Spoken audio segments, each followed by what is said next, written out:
Bonjour, c'est Marie-Ange de Macadam 38. Nous en sommes au tuto numéro 5 et cette fois-ci, nous allons utiliser une page dont on ne sait pas toujours quoi faire dans ces albums, dans ces blocs actions, à savoir la page avec, eh bien, voilà qu'elle a disparu, c'est la meilleure, la voilà, la page avec les anniversaires. Or, je me suis rendu compte qu'elle plaisait beaucoup parce que il peut être intéressant pour les gens de noter mois par mois les anniversaires des gens et ne plus hésiter entre le 17 ou le 27 ou ce genre de choses.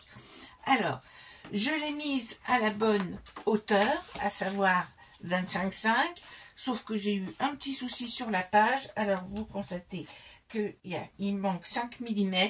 Je saurai, lors des moments des finitions, rattraper la chose. Je l'ai simplement plié en deux et je vais simplement lui mettre deux petits rubans.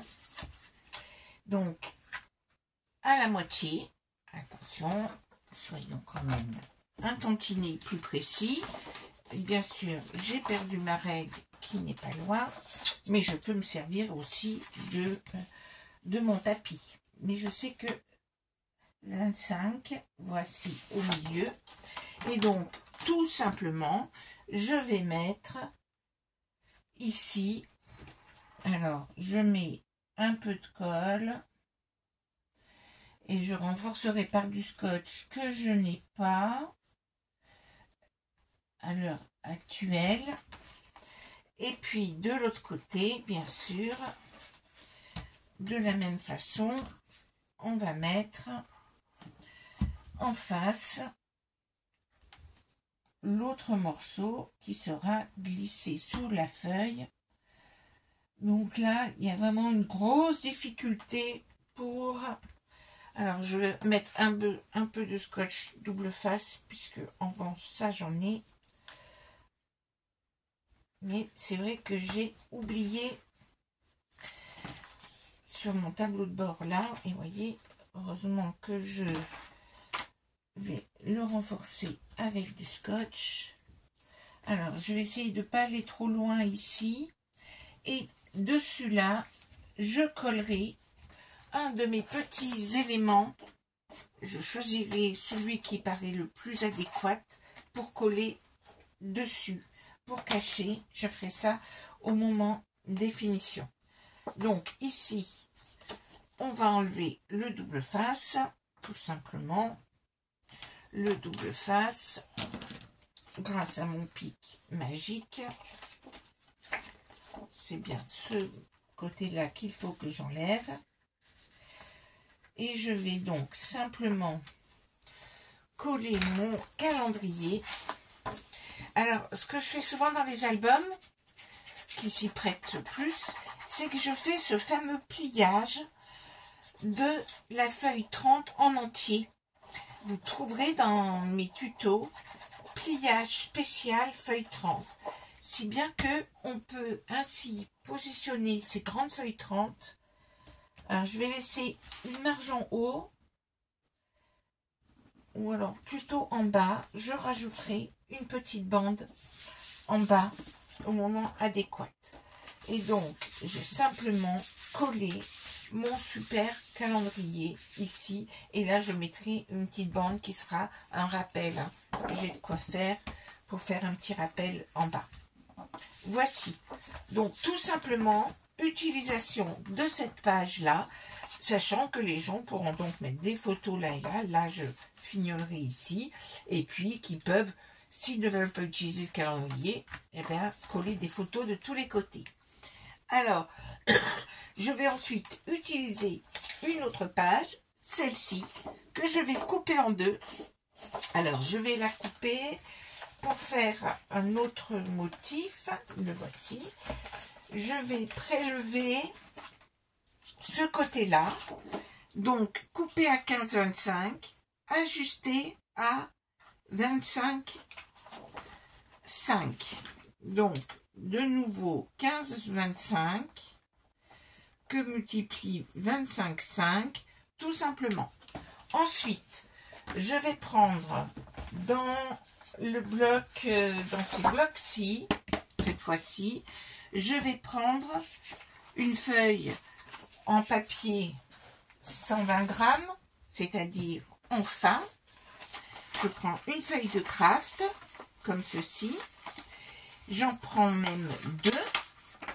J'en prends deux que je vais couper, et je le fais en général ensemble, que je vais couper à 15-25 sur toute la longueur, hein, donc par 29,7, et dans lesquels je vais faire un pli à 11, puis à 22, de manière à obtenir pli à 11,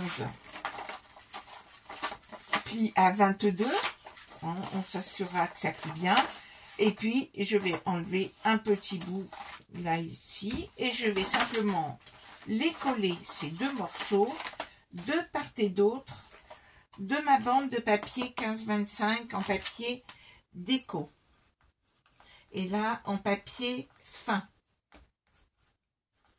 comme ceci. Et puis pour faire la fermeture de cette page, autant là j'avais fait cette fermeture là, là j'ai fait une flippette comme ça, et là j'ai conçu une plus grande flippette. Alors au départ je n'étais partie que sur cet élément là, et puis je me suis rendu compte que c'était trop fin pour permettre de bien maintenir la page. Alors qu'est-ce que j'ai fait?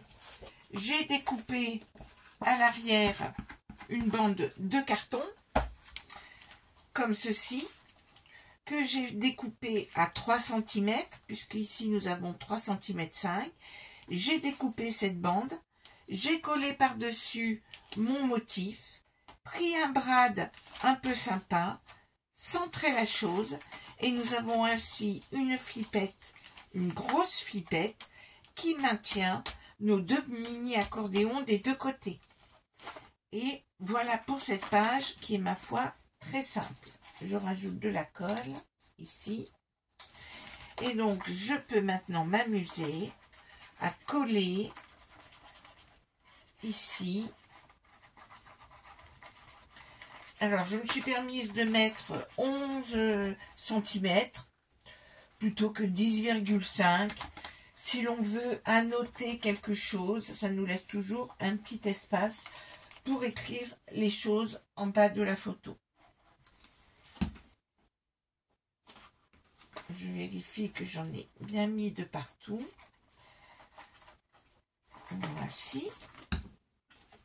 Et donc, je peux mettre, je suis dans le bon sens. Alors, regardez. Hop, voilà. Nous avons bien ici notre page. Voici. Qui permet, alors je vous le dis, donc avec les 11, donc un peu de colle avec j'ai un peu bavé, mais heureusement avec ma gomme magique on s'en sort. Donc vous voyez que cette bande là, la flippette, elle mesure au final, elle mesure 12 cm, 12 par 3 cm, avec ce joli motif au milieu, 12 par 3 cm, et donc ça c'est en cartonnette. Et c'est simplement centré. Donc voilà pour l'habillage de ces deux parties-là. Il nous reste encore ceci à faire. Et puis, et aussi le remplissage de là et là. Et c'est donc ce que je vais m'atteler à faire dans quelques instants. À très bientôt!